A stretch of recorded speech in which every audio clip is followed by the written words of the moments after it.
the secretaries of the different member agencies of the NTF-ELCAC or their representatives and other partners. So among the things that were discussed this morning, which we would we would share with you today, are the following. The draft of the National Action Plan for Unity, Peace, and Development. And then we will be announcing also the new Cabinet Officer for Regional Development and Security, or CORDS, for Regions 2, NCR, and Region 8. And the designation, of course, of Secretary Tereso Magno as CORDS of Region 11. He being designated now as the chairman or chairperson of the Mindanao Development Authority, coming from his position as Presidential Advisor for Eastern Mindanao Command. Also discussed our concerns and issues about the Barangay Development Program's implementation, to include its funding, and we also gave an update to the Executive Committee on the implementation of the program.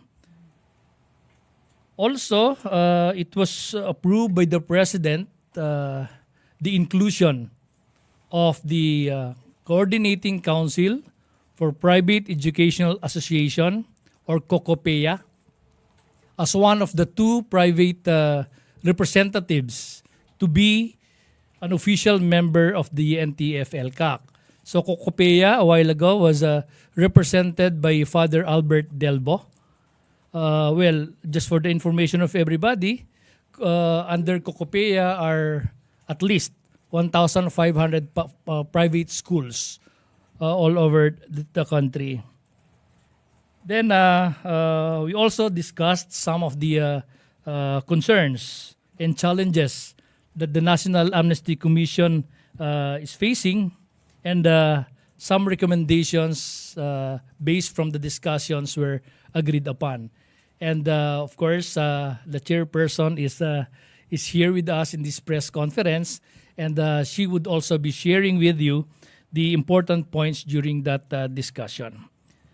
So those are the agenda items that were discussed, but in addition to that, a briefing on the situation of the our counter-insurgency campaign was presented by no less than the Director General of the NICA, DG Ricardo De Leon.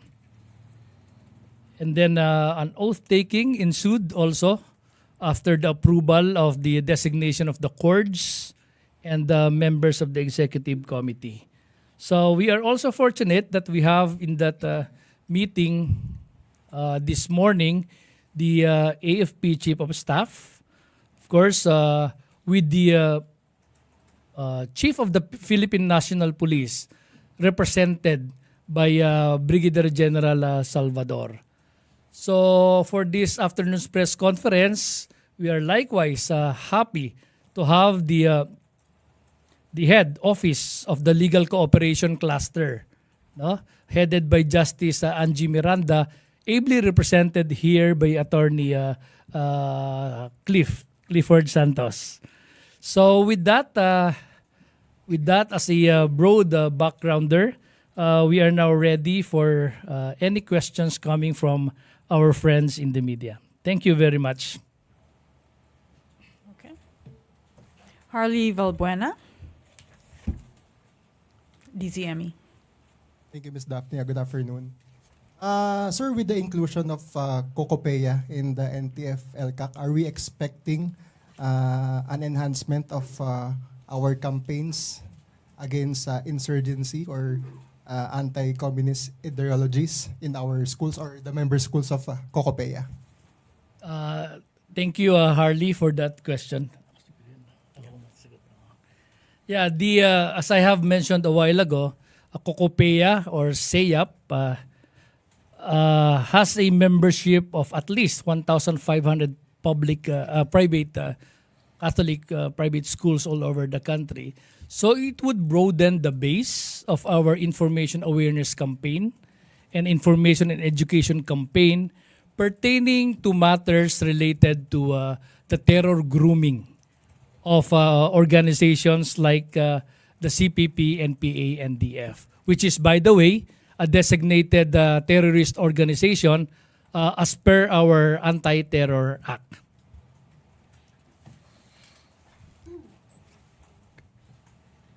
Eden Santos, Net 25. Good afternoon, sir. Gusto lang po namin munang malaman gaano pa ba yung strength nitong mga CPP, NPA na ito. Tapos nalalapit na rin po yung halalan. Meron pa rin ba silang yung mga activities gaya ng ginagawa nila before na kabilang po dun sa ating mga concern na tinututukan pa rin until now? Thank you, Eden. Kinalabit ako ni Yusek Torres dito sa ilalim. So anyway, in terms of the strength of the New People's Army, ay talagang mahinang-mahina na sila. So they only have about 1,111 fighters left from the 2,200 last year. So that is a big reduction in their manpower. And in terms of firearms, ganun rin po yung reduction nila. About 1,000 firearms have been reduced.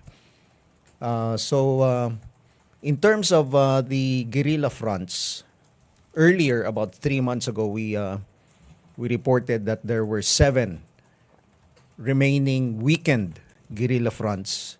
Now there are only 4. 4 na lang po. And we are expecting that by the end of the year, we will have finished all the guerrilla fronts. We will have reduced them to 0. Okay. Ano po yung 4 na yon na tatapusin ninyo within this year? Yung mga guerrilla fronts natin, 2 ang naiwan na lang dito sa Northern Luzon. Isa po dito sa Southern Luzon area at isa dito sa Visayas area. No? Ano yung mga pangalan po ng mga guerrilla fronts? Ako, hindi ko dala yung... Yes. 4 yun, kasamang Eden. Yeah. We have Weekend Guerrilla Front North Abra. Yun. Then we have Weekend Guerrilla Front Baggas, both in Cordillera Administrative Region. Then we have KLG-1 in the Bicol region, and Central Front, Weekend Guerrilla Front, Central Front in Negros Occidental. But as the AFP have submitted to us, 3 of those are already for validation to be dismantled. Yes. So we are very optimistic that upon official validation, we would only be confronting 1 weekend guerrilla front. So what is very important to note is that from the start of the NTF-ELCAC in December of 2018, we had 89 active guerrilla fronts all over the country. And if we are to consider active guerrilla fronts, we now have 0 guerrilla fronts. And we thank the public for that, no? Because prior to that, it was only the security sector, primarily, no, AFP and PNP, who were taking the cudgels of resolving our insurgency problem. But when we finally got our acts together and committed to the whole of nation approach, whole of government participation, founded on good governance, we were able really to do the almost impossible at that time. So on the average, if you will do the math, 17 guerrilla fronts have been dismantled per year. And when we were still in the active service, just to further contextualize why I said that it is almost impossible, there were years that only 1-2 guerrilla fronts are being dismantled in a particular year. But with this mechanism that we have, we were able, and with the help of everybody, including our friends from the media in disseminating important information and programs of the government, and to make the insurgents feel that there is a government that cares for them. We were able to turn the tide in favor of the government. And yes, we have 0 active guerrilla fronts, and upon the official validation of the armed forces of the Philippines and our security sector, we are hopeful that towards the end of this year, and we are praying that there will be no more weekend guerrilla fronts that that would be confronted at the start of next year. Thank you. Let me answer the second part of Eden's question about their activities in relation to elections. Alam niyo po yung natitirang 1,111 fighters, most of them want to surrender already. However, what is preventing them from doing so is the elections, the midterm elections of next year. No? May mga nakausap kami ng mga rebel attorneys. Sabi namin, kausapin niyo yung mga kasamahan niyo na mag-surrender na. No? Sabi nila, sir, gusto sana nilang mag-surrender pero elections next year. Oo, so i-delay na lang muna nila yung pag-surrender nila. No? Anong kinalaman? Well, they always have this scheme, no? Money-making scheme. Nangongolekta sila ng permit to campaign at permit to win, no? Kaya po, ang pakiusap namin sa ating mga kandidato ay huwag pong magbayad ng permit to campaign or permit to win sa kahit na sino mang miyembro ng New People's Army or yung mga nagpapanggap na miyembro ng New People's Army. Thank you. Thank you. Next one is Tuesday New, DZBB. Please pass. Eden. Hi, sirs and ma'am. To follow up lang, sir, kay Chief of Staff General Brownman, sir. Sabi niyo ay at bago matapos ang taon, hopefully matapos na rin itong mga weekend guerrilla fronts natin. If that is the case, sir, I understand yung NTF-ELCAC was created under Executive Order 70 para ma-stop yung local armed conflict. So kapag wala na tayong local armed conflict, ano pang magiging silbi po ng NTF-ELCAC? Ito po ba ay i-abolish o kayo ba ay isi-shift into another commission or group? Thank you. Well, when we say that there will be 0 guerrilla fronts by the end of the year, hindi po ibig sabihin nito ay wala nang matitirang mga fighters. We are expecting that there will still be vertical units. So may mga matitira pang mga armado na ang nangyayari ngayon ay nagtitipon-tipon sila, nagugrupo-grupo sila. Dahil halos kokonti na lang po yung mga natitira. So they group themselves into bigger formations so that they could attack probably mga detachments natin and so on. Pero talagang mahina na sila. So by next year, we are expecting na meron pa rin. Magkakaroon pa rin ng mga encounters next year. Pero hindi na po sila talagang makakapag-extort ng pera. Hindi na po sila makakapag-influence ng mga communities natin. And that is the more important thing. No? But as to the other question, I will leave that to Yusek Torres as to what will happen to the NTF-ELCAC. Thank you, Chief of Staff, for allowing me to answer that difficult question. Well, to answer Tuesday, we have to remember that the more difficult part in our counter-insurgency campaign is the sustainment of our peace gains. We cannot afford to allow them that opportunity to recover. That's why we all have to continue working together as a nation in order to sustain our peace gains. So, and part of our effort at the NTF-ELCAC is to review our campaign plan and program And we've been doing that for the past year. That's why we arrived at the draft that we presented to the chairman, our president, His Excellency President Ferdinand Bongbong Marcos Jr. a while ago, the final draft of the National Action Plan for Unity, Peace and Development, which is more focused on socio-economic development rather than on security operations or campaign. But it is not to say na sineset aside na natin kasi kailangan talaga natin pa rin to have a secured environment for us to be able to proceed with our various developmental efforts, no? Para mai-implement natin ng maigi. Let us always be reminded, and this is always what I share to the public, no? Lasting peace is the price of eternal vigilance. So we have to continue working together to be more vigilant, even if we have already severely degraded their capability to conduct violent actions or terrorism.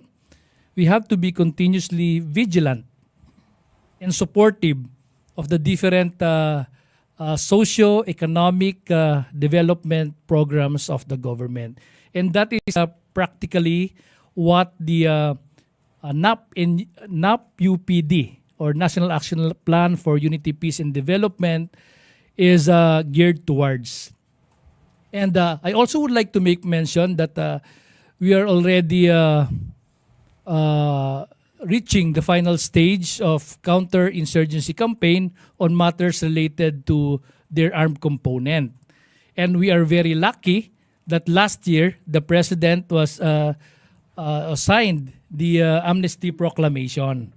So yung pong ating National Amnesty Commission is very much at the forefront of the implementation of the amnesty program. In fact, as we speak now, there are 971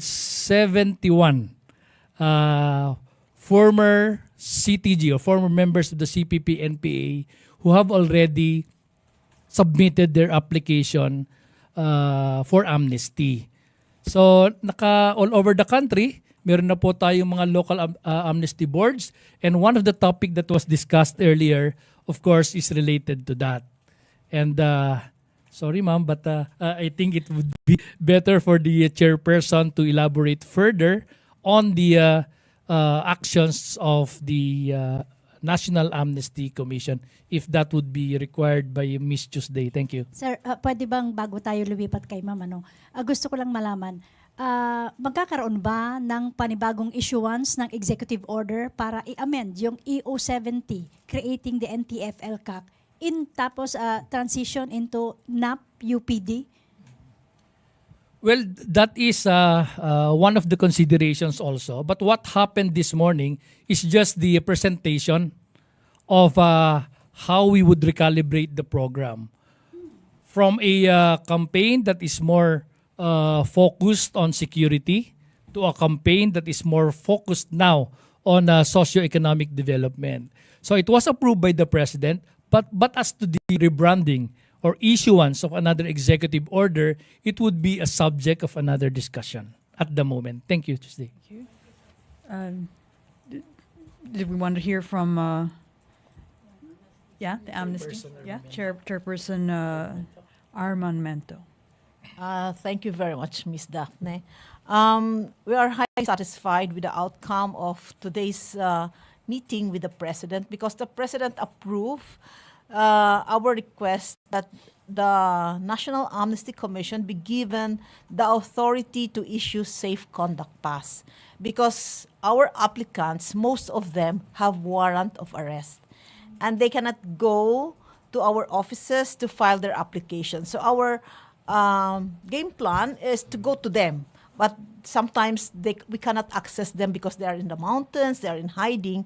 So the issuance of the President of the approval of the President to issue for the National Amnesty Commission to issue a safe conduct pass is very timely, and it is much needed by the National Amnesty Commission to perform its work effectively. And then also the President approved the creation of additional 10 local amnesty board, 6 in Luzon, additional 2 in Visayas, and additional 2 in Mindanao. And then he also committed to appoint 1 new commissioner because we are lacking of 1 commissioner because he recently died. So he committed to that. And I am very thankful to the NTF-ELCAC for raising these issues before the president. Thank you very much. Thank you. We have another question from Bernal, CNA. Buena, I'm sorry. In your analysis, sir, what is the impact of the arrest of Mr. Wigberto Villarico on the operations of the New People's Army?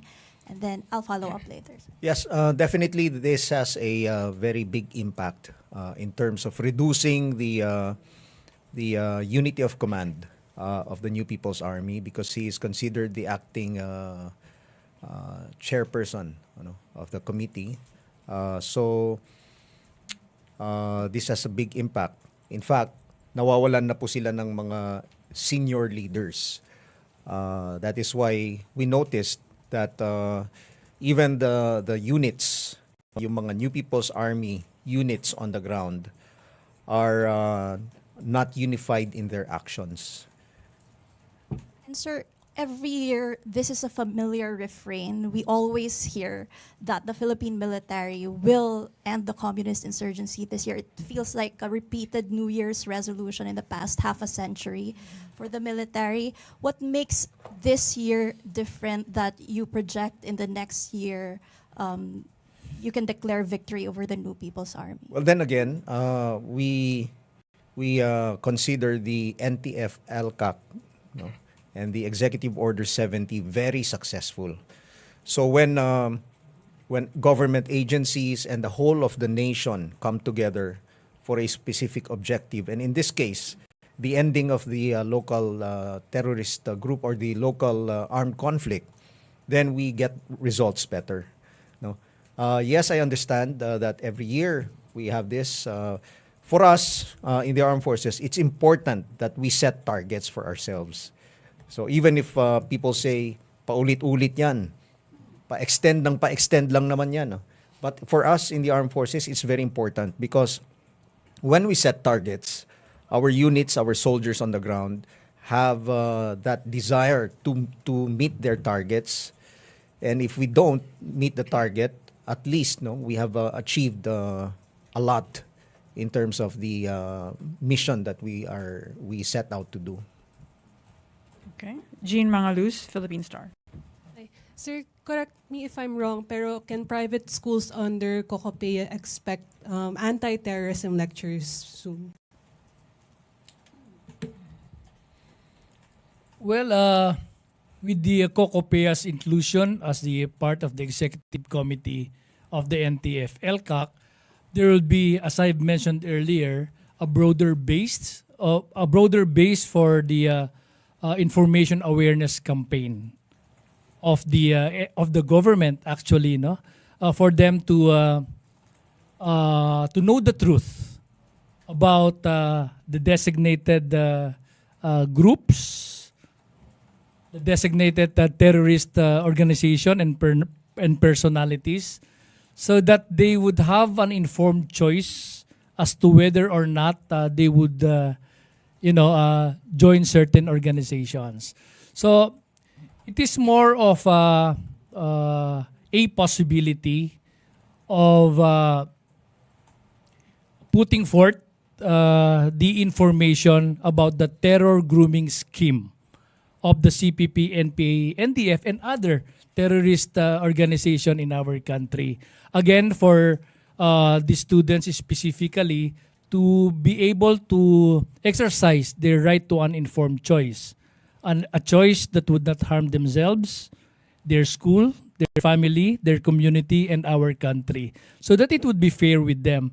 It is actually our constitutional mandate to serve and protect the Filipino people, to include the students, and part of really protecting them is providing them the right information about questionable organizations and personalities for them to protect themselves. But how do you address concerns of red tagging, especially with the Supreme Court ruling defining what it is? It is quite, it is a threat. I would like to answer that question, but we have a representative here from our legal cooperation cluster of the NTF-ELCAC, and I guess with the permission of our moderator, he would be in the best position, Attorney Cliff Santos, to answer your question. Thank you. Thank you, Yusek. So with regard to the issue of red tagging, first, it is the official position of the government that red tagging is legally inconsistent. It is an invention of the CPP, NPA, NDF to demonize and to put a bad picture on the unmasking of the government of the real identities of the affiliates of the CPP, NPA, NDF. And you also raised the decision of the Supreme Court in De Duro versus Vinoya. We are very well aware of that decision, but it is also our position as far as the LCC is concerned that the statement of the Supreme Court on red tagging is an obiter dictum. Because if you are going to look at the case of De Duro, it is a resolution of the court in response to a petition for writ of amparo.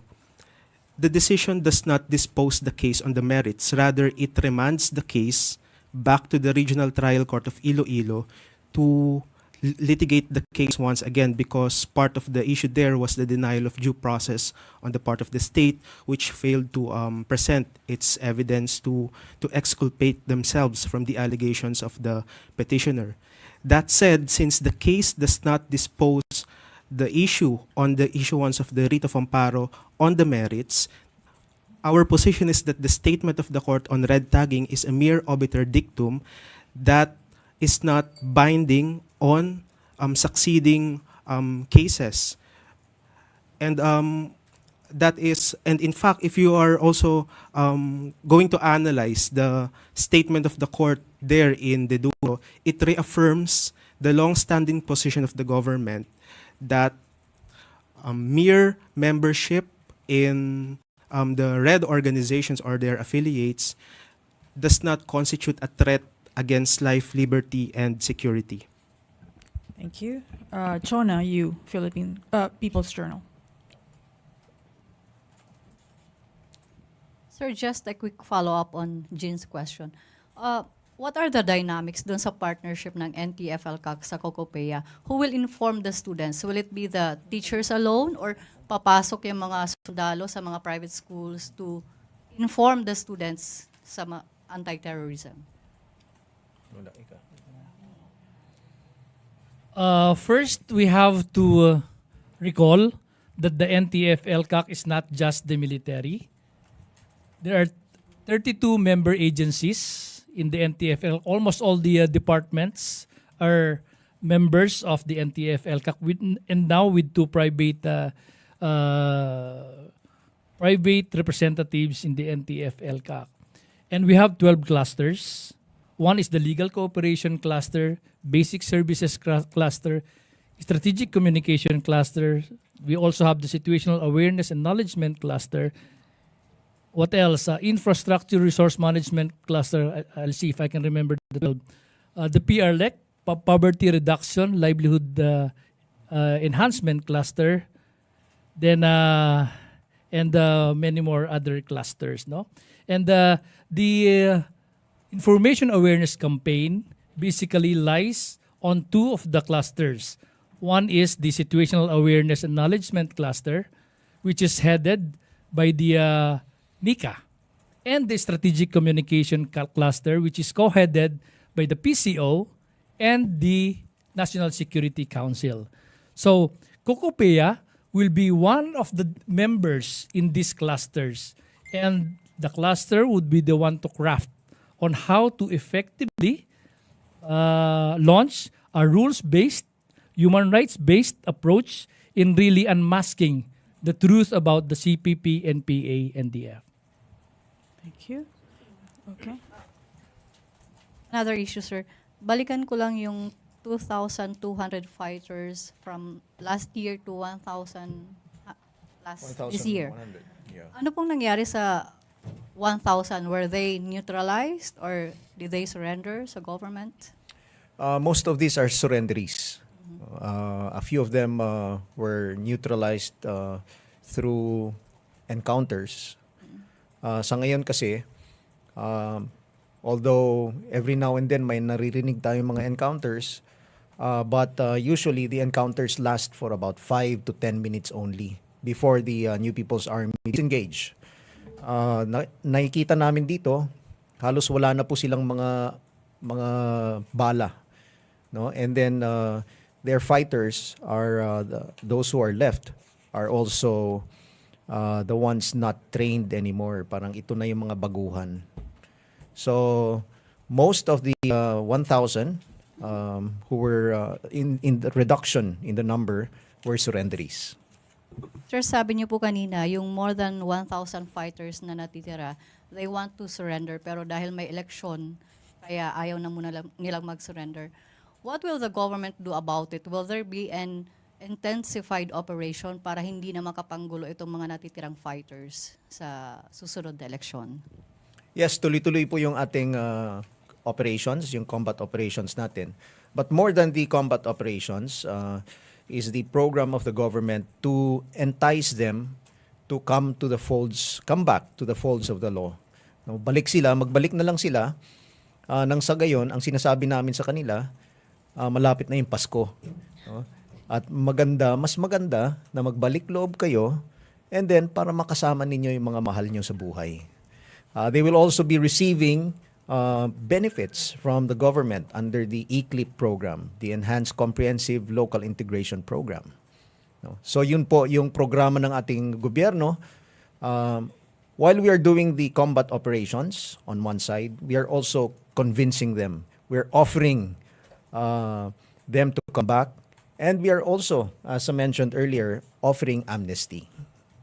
Okay, thank you. Can I make a rejoinder?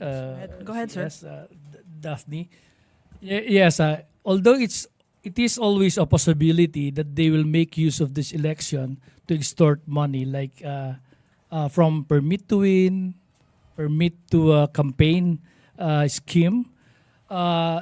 Just looking at what transpired in the last election, there were actually very insignificant reports, no, of them being able to extort money from the public, no, under the scheme of permit to win and permit to campaign, because again, everybody is helping each other to protect ourselves from getting getting abused by the different schemes, extortion schemes of the CPP, NP, NDF. Kaya ngayon, we are again appealing to the public na ngayon po magkaka-election tayo. We have already mechanisms on reporting properly if there are such cases of extortion demands from the CPP, NP, NDF that are related to the election. And then when it is properly reported to the concerned agencies, they are acted upon, and thus it would deter any effort, no, from the CPP NPA from extorting money again as part of the resource generation or personal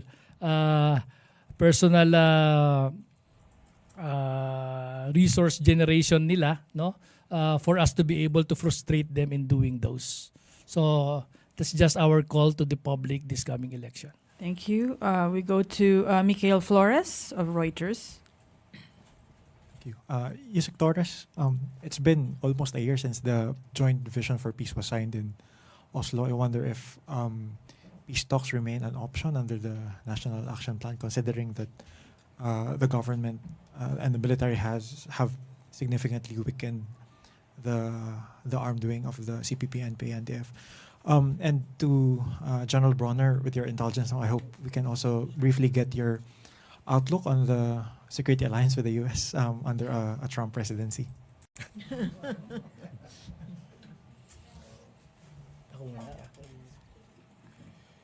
Yes, we are very much aware of that Oslo communique. Are you referring to that, which was inked last year, November of last year?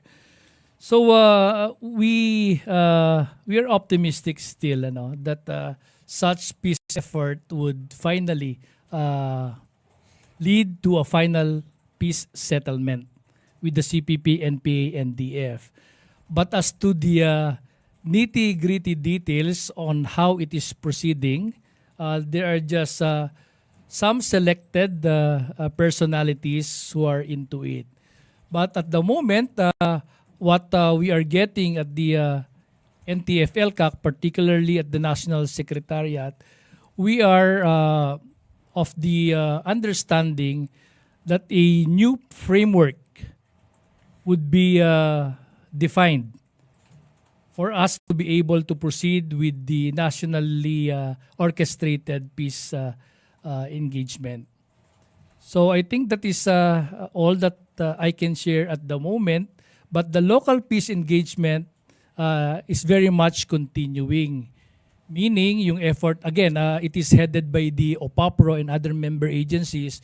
We are collaborating with the local chief executives, the communities, to be able to reach out dun sa mga nandun pa po sa bundok, explaining to them clearly on what the programs of the government are for them to be convinced to return to the folds of the law and be reintegrated back to mainstream society.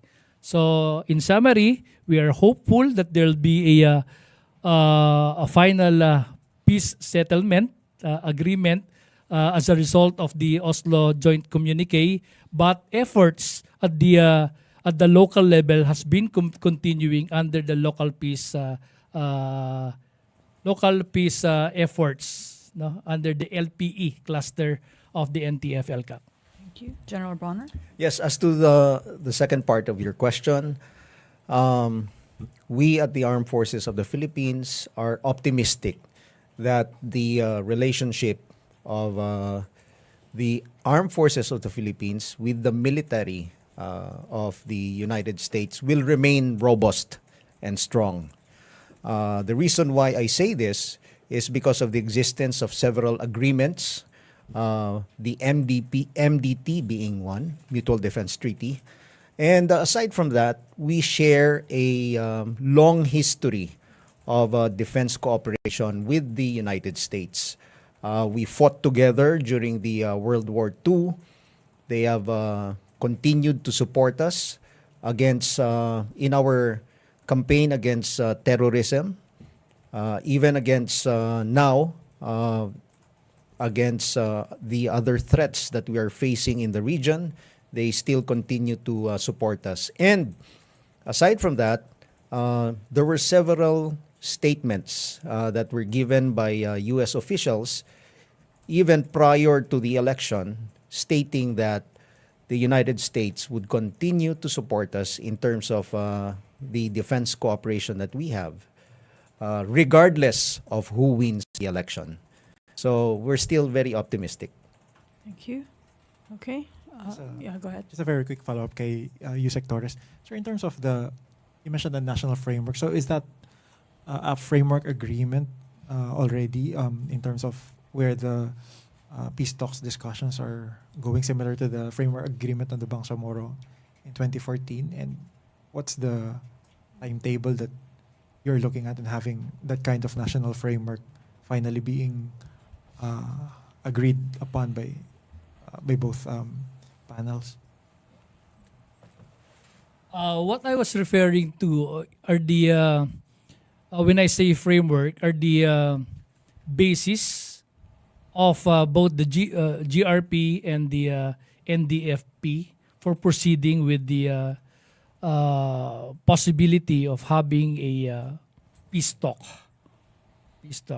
Because there were parameters before that were being followed, or there are certain agreements before prior to this Oslo communique and prior to its termination in 2017, yung peace talks natin, and those things, although consistently being mentioned by some sectors belonging to the CPP, NPA, NDF group, no, we are of the belief that those earlier parameters would not be the same as that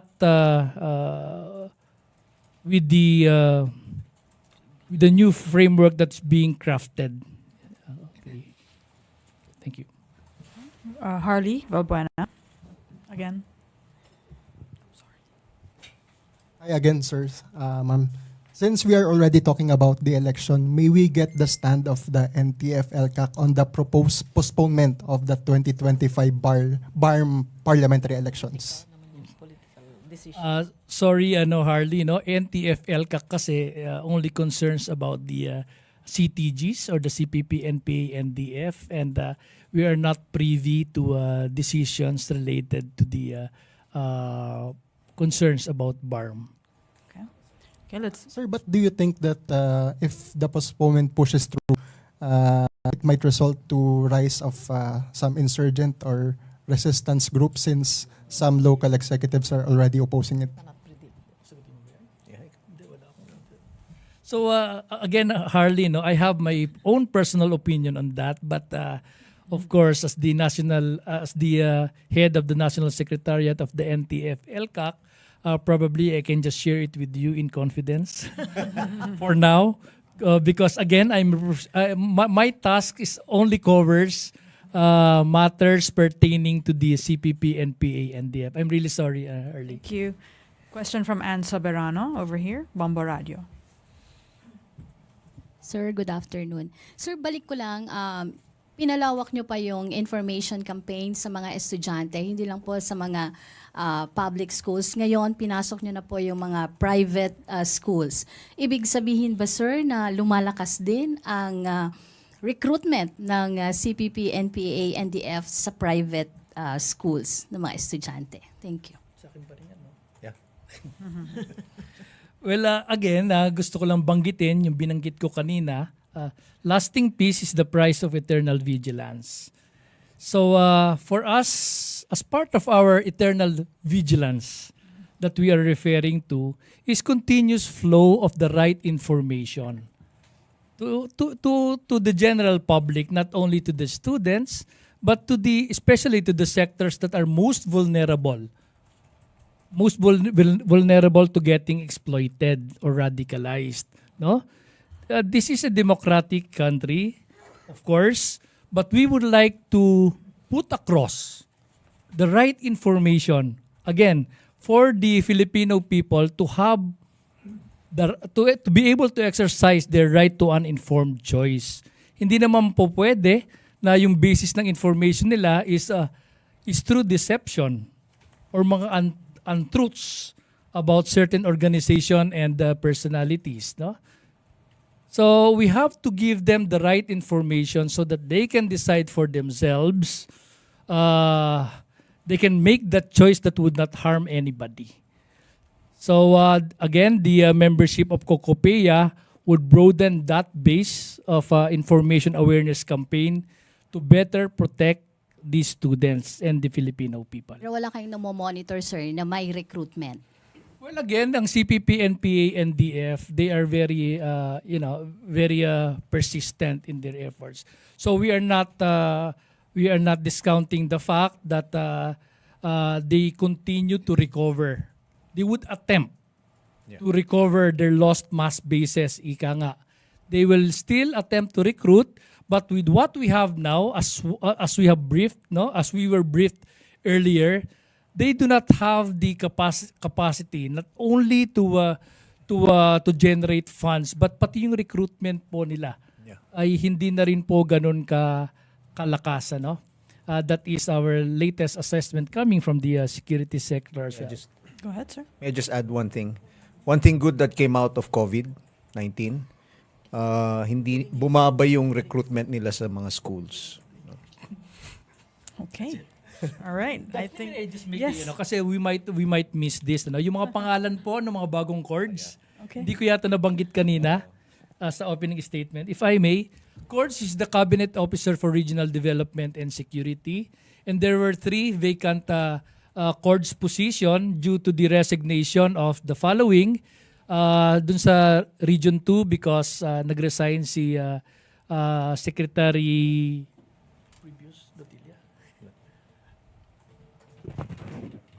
Secretary Pascual, I'm sorry. Nabakante yon, so we do not have courts for Region 2. Tapos sa NCR dahil tumakbo for an elective post si Secretary Magudadatu. And then Region 8, si Secretary Abalos, alam naman natin, nag-resign na rin siya. So bakante yung 3 courts for the 3 regions. Yung courts po, sila ang they are the ones responsible for collaborating the efforts of the Regional Peace and Order Council and the Regional Development Council for it to contribute in the resolution of the root causes of insurgency. Kasama na yung poverty, delivery of basic services, livelihood opportunities. Yun po yung function nun. And they being the cabinet secretaries, they get to meet the president regularly. Kaya yung mga concern dun sa regions ay naipaabot kaagad nila diretso sa presidente and with their colleagues in their fellow cabinet secretaries. So very important na ma-fill up po yung position ng courts dun sa 3 region. And it was approved by the president a while ago and they even took their oath before the meeting ended this morning. And they are the following. For Courts Region 2, we have DMW Secretary Hans Leo J. Kakdak. For Courts NCR, we now have DILG Secretary John Vic Rimulya Jr. And for Courts of Region 8, we have DepEd Secretary Juan Edgardo Angara. Also, Secretary Tereso Magno, the former Presidential Assistant for Eastern Mindanao, now designated as the chairperson of the Mindanao Development Authority, was reappointed as the courts of Region 11. So, yun lang po. Thank you, Madam Operator. Thank you. Moderator. Okay. Thank you so much for all the updates from the NTF-ELCAC and, of course, the efforts towards lasting peace. Thank you, Undersecretary Torres, General Bronner, Attorney Santos, and Chairperson Arnamento. And thank you, Malacanang Press Corps. Have a good afternoon. Thank you.